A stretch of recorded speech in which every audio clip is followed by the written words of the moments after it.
नमस्कार, स्वागत है सभी का। अब मैं हूं आपके साथ मनु तेवतिया। बुलेटिन की शुरुआत करेंगे बड़ी खबर के 7 सूत्रों के हवाले से। इस वक्त की बड़ी खबर आ रही है, मध्य प्रदेश छत्तीसगढ़ में सीएम के नाम तय कर लिए गए हैं। दोनों राज्यों में डेप्यूटी सीएम बनेंगे। ये सूत्रों के हवाले से इस वक्त की सबसे बड़ी खबर। मध्य प्रदेश में शिवराज सिंह को फिर से मौका दिया जा सकता है। एमपी में 2 डेप्यूटी सीएम होंगे। छत्तीसगढ़ में रेणुका सिंह सीएम होंगी। ये सूत्रों के हवाले से इस वक्त की सबसे बड़ी खबर। महिला के साथ साथ आदिवासी है रेणुका सिंह, तो सबसे ज्यादा बात पुख्ता तौर पर यही कही जा रही है सूत्रों के हवाले से कि छत्तीसगढ़ की मुख्यमंत्री रेणुका सिंह होंगी। तो वहीं सूत्रों के हवाले से मध्य प्रदेश को लेकर यह खबर आ रही है कि शिवराज सिंह ही मध्य प्रदेश के मुख्यमंत्री होंगे और इसके अलावा राज्य में डेप्यूटी सीएम भी बनाए जाएंगे। दोनों राज्यों में डेप्यूटी सीएम बनेंगे, छत्तीसगढ़ में भी और मध्य प्रदेश में भी। तो इस वक्त की सबसे बड़ी खबर सूत्रों के हवाले से जानकारी आ रही है कि मध्य प्रदेश और छत्तीसगढ़ दोनों ही राज्यों में मुख्यमंत्री का नाम तय हो गया है।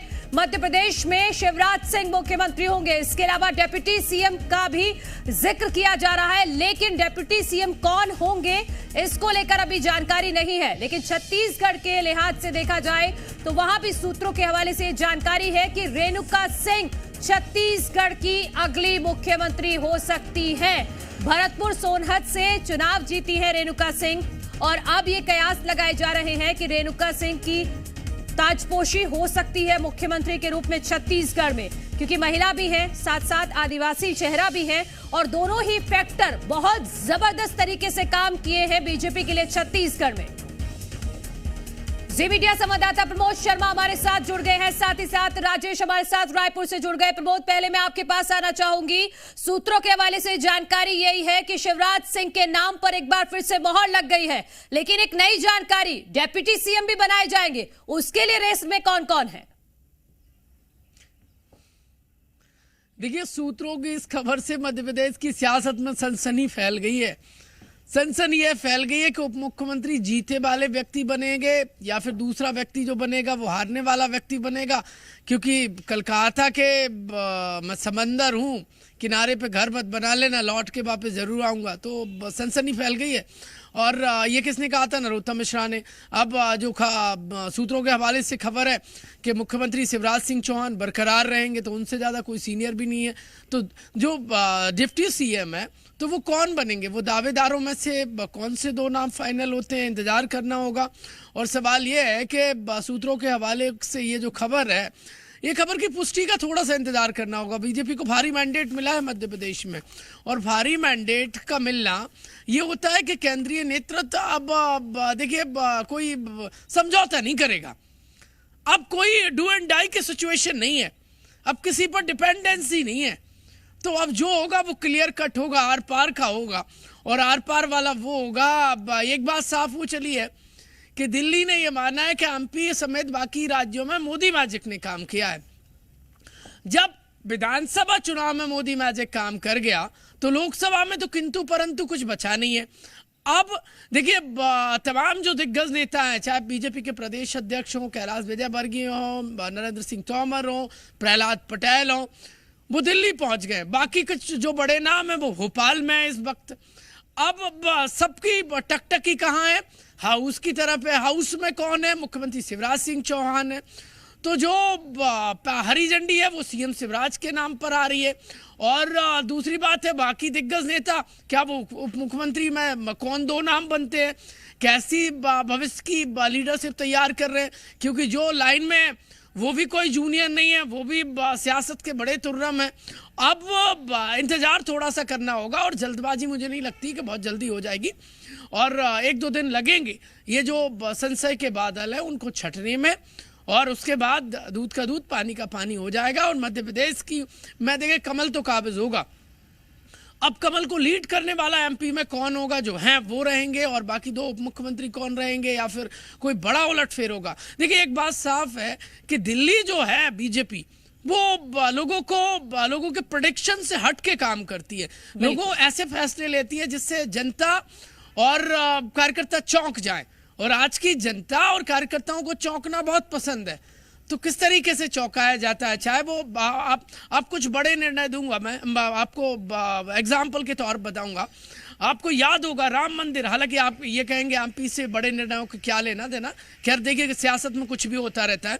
राम मंदिर का फैसला लाकर चौंका दिया, 370 धारा हटाकर चौंका दिया, 3 तलाक लाकर चौंका दिया, और सर्जिकल स्ट्राइक जैसे पलटवार करके चौंका दिया।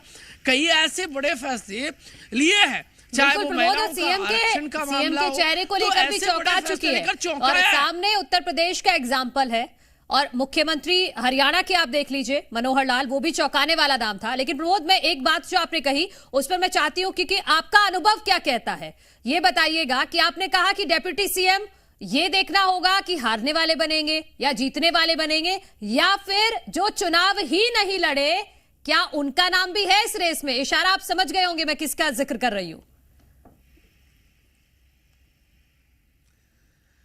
देखिए, एवरीथिंग इज पॉसिबल, ये आप भी जानती हैं, आपके नाम के अनुरूप मन में भी यही चल रहा होगा, और उत्साह उनका भी बिल्कुल मेरे नाम के अनुरूप है, जो इस समय बेंच स्टैंड पर बैठे हैं, जो वेटिंग में बैठे हैं, और उतना ही उत्साह उनका होगा जो इस वक्त काबिज है। तो कुल मिलाकर थोड़ा सा इंतजार फैसले का करना होगा, बहुत जल्दबाजी हो जाएगी, क्योंकि बीजेपी को सोचने के लिए कोई जरूरत नहीं है, उनके पास सारी चीजें एकदम रेडी है। और BJP party with the difference है, यहां पर शक्ति प्रदर्शन जैसा कोई चांस नहीं रहता। कांग्रेस पार्टी जैसी मारामारी या लॉबिंग वाला खेल नहीं है। अब उप मुख्यमंत्री बनने के लिए तैयार कौन होता है, सवाल तो ये है, कौन कॉम्प्रोमाइज करेगा। ठीक है, मैं आपके पास लौटूंगी। प्रमोद, रविंद्र कुमार हमारे सहयोगी को जानकारी दे रहे हैं, वो एक बार अपने दर्शकों को सुनवा देते हो। लौट रही हूं। 2024 के लोकसभा चुनाव को ध्यान में रखना है, और दूसरा भविष्य का नेतृत्व भी तैयार रहे, क्योंकि पार्टी के लिए एक मुश्किल जरूर देखने को मिली हाल फिलहाल के दिनों में। शिवराज सिंह चौहान के बाद कौन, वसुंधरा राजे के बाद कौन, और उसी तरह रमन सिंह के बाद कौन होगा। तो ये भविष्य में इस तरह की कोई चर्चा न हो और कोई शंका आशंका न हो, इसलिए डिप्टी सीएम का पद बनाया जाएगा, ऐसी जानकारी मिल रही है। जहां तक शिवराज सिंह चौहान की बात है तो जाहिर सी बात है कंटिन्यूटी रहेगा। ये जो भी कंटिन्यूटी है, चाहे वसुंधरा राजे सिंधिया का हो या शिवराज सिंह चौहान का, एक अनुमान है इसके अनुसार कि 2024 के लोकसभा चुनाव तो प्रधानमंत्री नरेंद्र मोदी के चेहरे पर लगेगा, मोदी की गारंटी पर होगा, लेकिन स्टेट में भी एक ऐसा चेहरा हो जो इस मिशन में अपनी भूमिका अदा कर सके, जैसा कि योगी आदित्यनाथ कर रहे हैं, हिमंत बिश्व शर्मा कर रहे हैं, या फिर देवेंद्र फडणवीस कर सकते हैं, प्रमोद सावंत कर सकते हैं। इस तरह से एक भूमिका बनाई जा सकती है। वसुंधरा राजे सिंधिया उन्होंने कद्दावर नेता है, 25 के 25 सीटें बीजेपी जीती थी पिछली बार। ये मिशन है कि इन 70 सीटों में 70 की 70 सीटें जीते बीजेपी 2024 के लोकसभा चुनाव में। उसमें मोदी के चेहरे, मोदी के गारंटी के साथ साथ स्टेट लीडरशिप की भी कहीं ना कहीं कुछ भूमिका हो, क्योंकि आप पढ़ने जानते हैं कि। ठीक है, मैं आपके पास लौटूंगी। तो यही जो बगावत ना हो, इसीलिए ये डेप्यूटी सीएम का फॉर्मूला सामने आ रहा है, और सूत्रों के हवाले से जो बड़ी खबर यही है कि रेणुका सिंह छत्तीसगढ़ की मुख्यमंत्री हो सकती हैं, और दोनों राज्यों में डेप्यूटी सीएम भी बनाए जाएंगे। हमारे सहयोगी रायपुर से राजेश लगातार जुड़े हुए हैं। राजेश, आप बताइएगा, क्योंकि रेणुका सिंह का नाम मुझे लग रहा है चौंका रहा है कि रेणुका सिंह लिस्ट में भी नहीं थी, रेस में भी नहीं थी, तो कौन कौन से ऐसे फैक्टर हैं जो रेणुका सिंह के पक्ष में जा रहे हैं, जिससे यह लग रहा है कि छत्तीसगढ़ की अगली मुख्यमंत्री हो सकती है रेणुका सिंह। निश्चित तौर पे चौंकाने वाले नाम जरूर निकल के सामने आए हैं, लेकिन जिस तरह से उनका नाम जो सूत्र बता रहे हैं कि छत्तीसगढ़ की अगली मुख्यमंत्री रेणुका सिंह हो सकती है, लेकिन जिस तरह से आपने भी जो बात कही है कि कौन कौन से फैक्टर हो सकते हैं, देखिए पहला फैक्टर तो ये है कि वो एक आदिवासी चेहरा भी है, और प्रदेश में इस बार यदि सत्ता पे बीजेपी काबिज हुई है तो इसका एक बड़ी वजह आदिवासी वोट बैंक भी है। चूंकि बस्तर की हम बात करें तो बस्तर की 8 सीटों पे भाजपा की जीत हुई है। सरगुजा की हम बात करें तो सरगुजा संभाग की सभी 14 सीटें जो हैं वो बीजेपी के पक्ष में गई है, जबकि पिछली बार ये सभी सीटें जो हैं कांग्रेस के पक्ष में थी। बस्तर में देखा जाए तो बस्तर में कांग्रेस पूरी तरह से 11 सीटें जीती थी, हालांकि उपचुनाव के बाद एक सीट और कांग्रेस के कब्जे पे आ गई थी। मतलब पूरी तरह से जो आदिवासी जो वोट बैंक है वो इस बार बीजेपी के पक्ष में पड़े हैं। यही वजह है कि उनके नाम का जो चर्चा है वो इस वक्त किया जा रहा है। और दूसरी एक बड़ी वजह, चूंकि लंबे समय से कहीं ना कहीं प्रदेश राज्य गठन के बाद से अब तक कोई महिला मुख्यमंत्री प्रदेश में नहीं बनी है, तो ऐसे में कयास ये लगाए जा रहे हैं कि इस बार उनका नाम भी सामने आ सकता है, क्योंकि महिला वोटर भी बढ़ चढ़ कर इस चुनाव में हिस्सा लिए और बड़ी तादाद पे महिलाओं ने भाजपा के पक्ष में वोट भी डाले हैं। तो दूसरी वजह ये हो गई। और तीसरी एक बड़ी वजह, चूंकि प्रदेश की एकलौती मतलब प्रदेश में अगर कोई केंद्रीय राज्य मंत्री हैं तो अभी फिलहाल रेणुका सिंह है, तो ऐसे में कयास लगाए जा रहे हैं कि उनका नाम जो है लगभग फाइनल है, जो सूत्र बता रहे हैं। हालांकि यदि सीएम की रेस की यदि हम और बात करें तो जो राजनीतिक जो पंडित हैं वो ये भी अनुमान लगा रहे हैं कि पूर्व मुख्यमंत्री डॉक्टर रमन सिंह भी हैं, क्योंकि 15 साल उन्होंने यहाँ प्रदेश की बागडोर संभाली है और प्रदेश पे कहीं ना कहीं उनकी जो छवि है वो भी एक बेहतर सीएम के तौर पे रही है, तो वहीं उनका नाम आ रहा था। दूसरी यदि हम बात करें अरुण साव, चूंकि प्रदेश में ओबीसी वर्ग ने बढ़ चढ़कर भाजपा को वोट दिया है, जिसमें अरुण साव की हम बात करें तो अरुण साव खुद साहू समाज से आते हैं और एक बड़े लीडर भी हैं, प्रदेश अध्यक्ष हैं, उनके नेतृत्व में प्रदेश में चुनाव लड़ा गया है, तो ऐसे में दूसरा नाम उनका भी है। और वहीं हम बात करें ओपी चौधरी, चूंकि ओपी चौधरी का नाम भी काफी ज्यादा ट्रेंड में है, सोशल मीडिया पे कहीं ना कहीं उनका नाम जो है तैर रहा है, तो ऐसे में राजनीतिक पंडित ये भी कयास लगाए जा रहे हैं कि उनके भी नामों पे भी कहीं ना कहीं सहमति बन सकती है। और वहीं आदिवासी चेहरे की हम बात करें तो विष्णुदेव साय यहाँ प्रदेश अध्यक्ष भी रहे हैं, उनका भी नाम कहीं ना कहीं इस वक्त चल रहा है। लता उसेंडी है, वो बस्तर संभाग से आती हैं, वो पूर्व मंत्री भी रही हैं, तो ऐसे में उनके भी नाम की चर्चा इस वक्त प्रदेश में काफी जोर शोर से गूंज रही है। लेकिन राजेश, डेप्यूटी सीएम को लेकर क्या जानकारी है, क्योंकि सूत्र ये भी बता रहे हैं कि छत्तीसगढ़ में भी डेप्यूटी सीएम बनाया जा सकता है, इसको लेकर बताइए।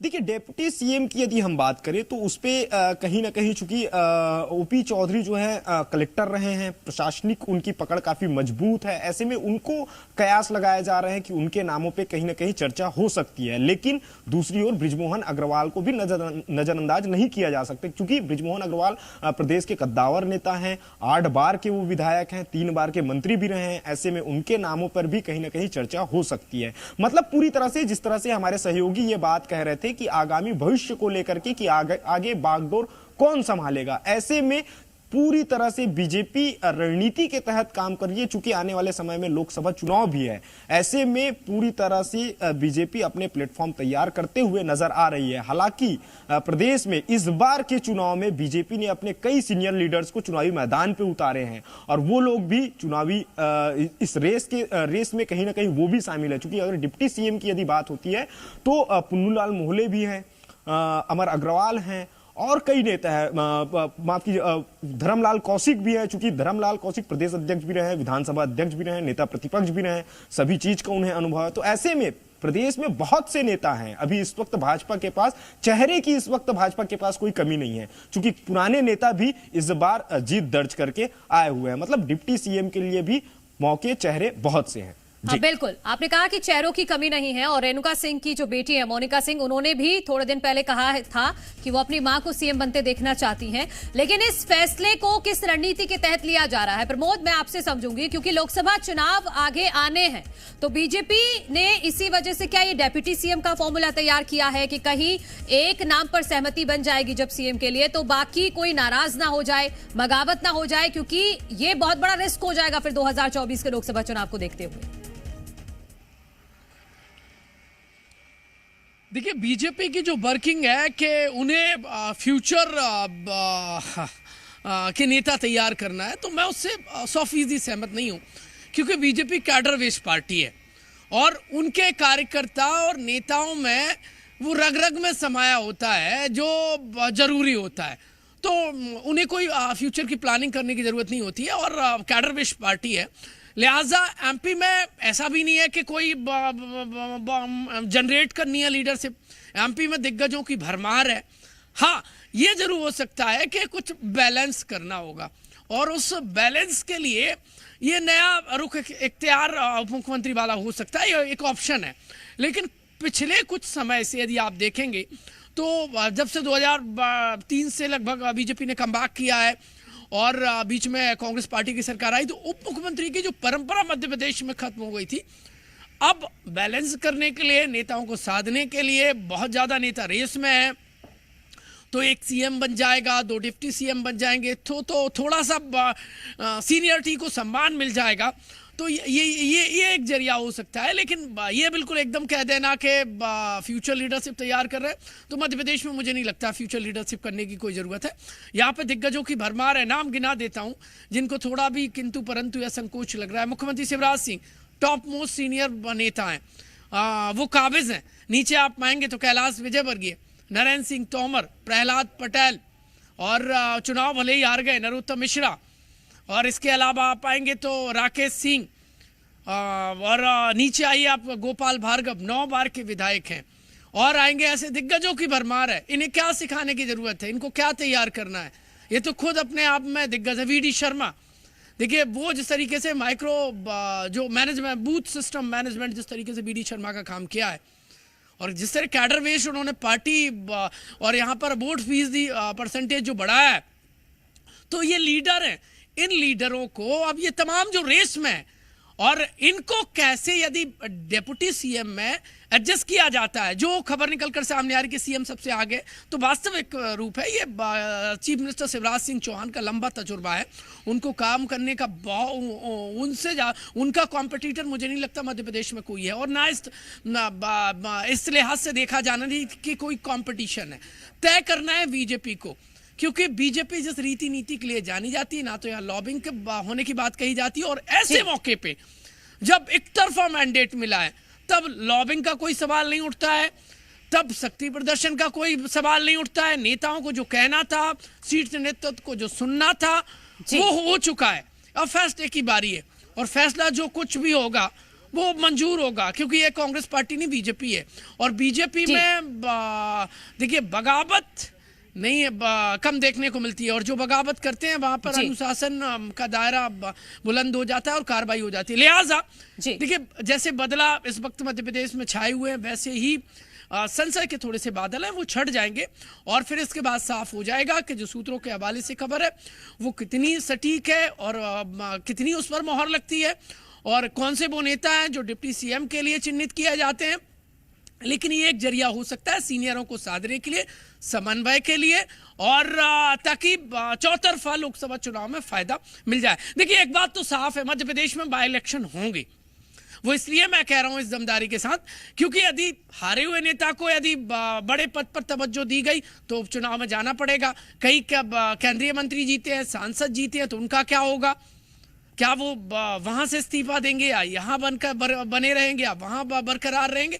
तो कुछ भी हो, उपचुनाव मध्य प्रदेश में होने की पूरी संभावना नजर आ रही है, और जो सूत्रों के हवाले से खबर है इस पे भी मोहर लग सकती है। लेकिन इन सब के बीच में सीएम शिवराज सिंह चौहान मध्य प्रदेश की कुर्सी पर काबिज है। राजभवन नहीं पहुंचे हैं, मुलाकात नहीं की है, कोई सनसनी जैसे हालात मध्य प्रदेश में नहीं है। खबरें बहुत सारी निकलकर सामने आ रही है, लेकिन सटीक उन पर अब तक मोहर नहीं लगी है। दिल्ली में बैठक शुरू अब तक नहीं हुई है, विधायकों की एकदम से भोपाल दौड़ अब तक शुरू नहीं हुई है, कोई हलचल नहीं है। मध्य प्रदेश में शांत राजनीतिक माहौल है। कांग्रेस पार्टी जरूर मंथन कर रही है, हार का ऑडिट कर रही है, ऑडिट से हालांकि आगे आने वाले समय कितना बना पाती है वो भविष्य बताएगा। लेकिन इन सब के बीच में एक बड़ी खबर यह है मनु जी कि उमंग सिंघार ने माफी मांग ली है दिग्विजय सिंह से। ये लेटेस्ट अपडेट है कांग्रेस पार्टी के लिए। तो मध्य प्रदेश में जो राजनीतिक हालात हैं वो पल पल पर्दे गिर रहे हैं, पर्दे उठ रहे हैं, और जिसके दावे हैं, दावों के दंगल की हवा निकल रही है। एग्जिट पोल को ना मानने वाले अब नतीजों को भी पूरी तरीके से एक्सेप्ट नहीं कर रहे हैं, ईवीएम पर सवाल खड़े कर रहे हैं। लेकिन इंतजार मध्य प्रदेश की जनता को यह है कि जो है वो बरकरार रहेगा सीएम की कुर्सी पर। 2 मुख्यमंत्री बनते हैं तो कौन बनेंगे, या फिर बड़ा बदलाव होगा। गुजरात में जिस तरीके से चौंकाने वाला फैसला मुख्यमंत्री बनाकर लिया जी, और बाकी स्टेट में लिया, क्या वैसा मध्य प्रदेश में देखने को मिलेगा, या फिर शिवराज का राज बरकरार रहेगा? बाकी जो रेस में जो दौड़ में है वो मुख्यमंत्री उप मुख्यमंत्री बनाए जाते हैं, या फिर सीनियर नेताओं को बड़े पोर्टफोलियो विभाग दिए जाते हैं। बड़ी जानकारी आई है। जो अब तक ये बातें सामने आ रही थी कि मुख्यमंत्री तो का नाम तो तय होगा, लेकिन डेप्यूटी सीएम भी बनेंगे, ये बड़ी बात निकलकर सामने आ रही है। बहुत शुक्रिया राजेश, आपका भी प्रमोद, बहुत शुक्रिया। और क्योंकि ये सवाल इसलिए पूछा जाता है कि छोटे राज्यों में डेप्यूटी सीएम की जरूरत नहीं पड़ती, तो फिर छत्तीसगढ़ में डेप्यूटी सीएम क्यों बनाया जा रहा है, इस पर हम आगे चर्चा करेंगे।